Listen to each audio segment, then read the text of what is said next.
sehingga nggak kalah viral dibandingkan dengan teman-teman yang sekarang ini sok paling-paling di Aceh, di Sumatera, dan lain-lain itu, Bu. Orang per orang cuma nyumbang 10 miliar, negara udah triliun-triliunan ke Aceh itu, Bu. PGRI Jawa Barat, 1 miliarnya nanti kita akan bawa lagi ke Sumatera. Dan kita nggak usah membeli makanan dari sini, nggak usah beli beras dari sini.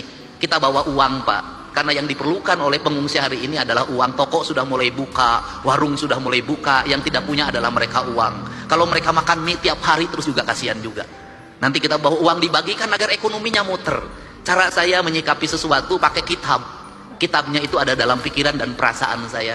Saya selalu meyakini bahwa bisikan yang terbaik dalam hidup itu adalah bisikan hati yang terjaga dari puasa. Itu prinsip. Di saat pejabat-pejabat mengomentari akan bantuan yang disalurkan oleh para influencer, hari ini justru berbanding terbalik oleh yang dilakukan oleh Kang Deddy Mulyadi. Kang Deddy Mulyadi sebagai Gubernur Jawa Barat langsung menyumbangkan bantuan secara tunai sebesar 1 miliar rupiah untuk para korban yang ada di Sumatera dan juga Aceh. Hal ini menjadi sangat wajar di saat Kang Deddy Mulyadi disambut secara hangat oleh para korban yang ada di lokasi bencana. Dan bahkan Kang Deddy Mulyadi mendapatkan julukan anyar, yaitu Gubernur Nusantara. Selamat datang di Tirta Yasa Legacy. Mari kita simak videonya. Yang bersatu, negara yang bersatu itu negara yang tidak terpisah. Dalam kerangka pemahaman Gus Muafik ada dua hal di situ. Ada Tuhan ketika tunggal, ada Tuhan ketika jamak. Tuhan ketika tunggal disebutnya imanensi, dan Tuhan ketika jamak disebutnya transendensi. Ritualitas kita sudah sangat taat orang Indonesia terhadap ritualitas. Umroh ngantri, haji ngantri. Luar biasa ritualitas kita. Masjid terbangun di mana-mana dengan indah. Tetapi ada dua hal yang hilang, tercerabut dalam tradisi agama kita adalah kita mencintai Tuhan, tapi lupa terhadap hukum Tuhan. Hukum Tuhan yang benar, yang tidak perlu ditafsirkan, yang tidak melahirkan mazhab, yang tidak melahirkan kelompok, yang tidak melahirkan ormas adalah hukum alam. Hukum matahari tidak akan pernah berubah. Hukum tanah tidak akan pernah berubah. Hukumnya air tidak akan berubah. Hukumnya udara tidak akan pernah berubah. Tidak perlu pakai tafsir. Karena tidak perlu pakai tafsir, dalam pandangan saya, mencintai Allah berarti tunduk dan patuh pada apa yang ditentukan oleh Allah. Ketundukan dan kepatuhan kita pada apa yang ditentukan oleh Allah adalah ketundukan dan kepatuhan kita pada kausalitas, pada sebab akibat, pada hukum alam, hukum yang universal, yang di seluruh negara sama itu hukumnya. Sehingga seorang nasionalis, dia akan menangis ketika hutannya dibabat. Seorang nasionalis, dia akan menangis ketika hulu-hulu sungainya diuruk. Seorang nasionalis, dia akan menangis ketika mata airnya makin mengering. Kalau kita mengaku mencintai NKRI, mengaku menjadi nasionalis, membiarkan hutan dibabat, membiarkan sungai diuruk, membiarkan laut diuruk, dan membiarkan mata air mengering, saya katakan Anda pembohong. Dan Anda tidak mencintai Indonesia. Saya secara pribadi hari ini anak-anak muda, Kak Warnas mulai posting di media sosial, mereka menggugat, Pak. Apa yang mereka gugat? Belanda menjajah Indonesia 350 tahun. Gunung masih utuh, samudra masih terbentang luas, sungai-sungai jernih. Dia meninggalkan perkebunan yang terhampar, bangunan-bangunan yang indah, gedung-gedung yang kokoh, jalan-jalan yang kuat, jembatan kereta api yang kokoh. Indonesia merdeka 80 tahun.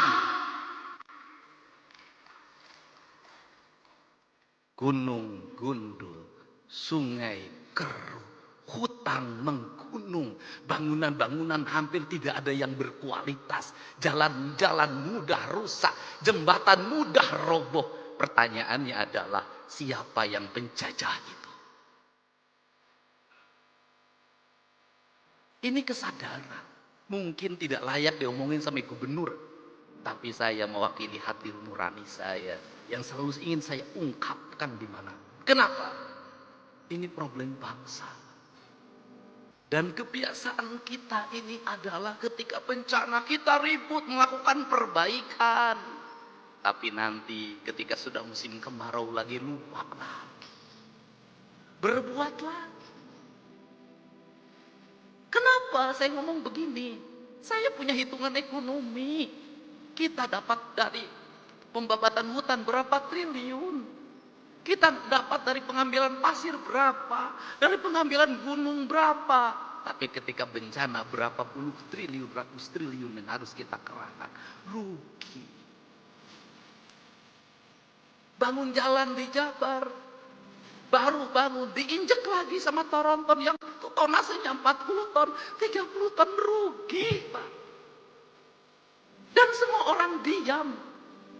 Berdiri seperti patung.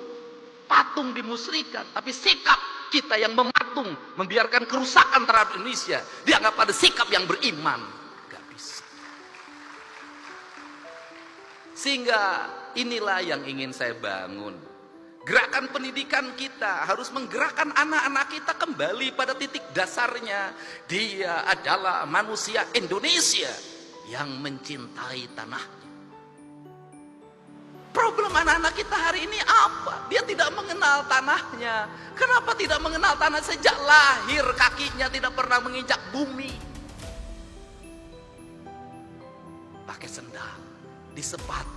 Tidak pernah berlari di pematang sawah, tidak pernah berenang di sungai, tidak pernah dia berlari menuju gunung.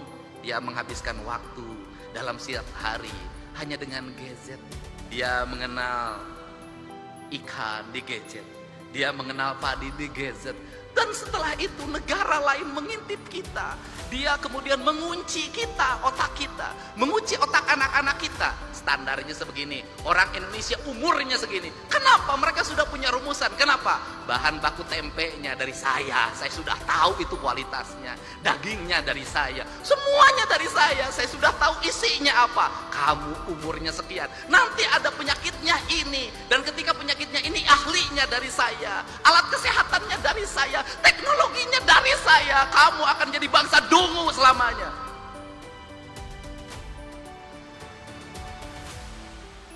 Saya tahu yang begini, Pak. Setelah itu permainannya dari saya, filmnya dari saya, permainannya dari saya, gambar-gambarnya dari saya, semuanya dari saya. Kita menjadi bangsa penjual, penghamba. Kita kaya, tapi posisi kita menjadi orang miskin. Kita ini bangsa kaya raya, Pak Ketua DPRD, tapi kita kayak orang miskin. Mangga diambil dan kita menyembah pada yang mengambilnya. Ini prinsip. Gerakan kepramukaan harus seperti ini. Gerakan agama harus seperti ini, menjadi solidaritas kesadaran. Kenapa? Mumpung masih ada waktu. Sebelum semuanya terlambat. Saya ngomong hari ini, pramuka itu kitri. Pertanyaan saya, siapa yang nanam kelapa hari ini? Tiap hari, itu dalam tradisi Sunda itu sebenarnya nggak boleh dawegan itu. Dawegan itu sakral aja, hanya untuk sesajen. Itu nggak boleh. Kenapa? Itu pantangan pamali. Saya tahu kalau yang mudanya diambil terus, yang tuanya tidak akan lahir. Akhirnya kita hari ini harga yang mahal kelapa. Kelapa, karena bijinya juga diperlukan untuk industri biskuit di Cina. Barang yang murah, kita ini tiap hari ngomong nanam nggak ada.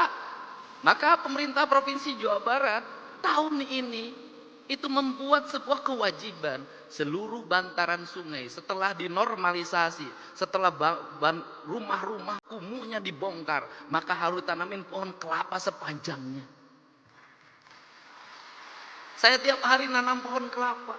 Kenapa? Ini pohon yang paling kokoh. Kemudian nanti itu apa yang dilahirkan dari pohon kelapa itu minyak.